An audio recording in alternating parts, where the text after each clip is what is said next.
sta per arrivare e arriva alle 11:40 in maniera perfetta a battere il corner, calcio d'angolo, finalmente la traiettoria, una brutta traiettoria, una brutta palla bassa e ovviamente la difesa pronto di andare in area di rigore,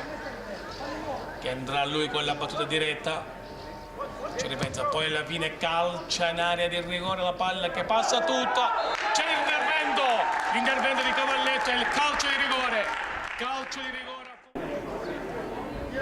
è la grandissima occasione per Trento, parte Trento, c'è il gol di Trento che passa in vantaggio, parte del numero 9 dalla Bona con il Panisson per Casanova, non arriva, sbaglia però Casanova e deve arrivare Casanova, messo giù e c'è l'espulsione di Dalla Bona e calcio di rigore, parte e c'è il pareggio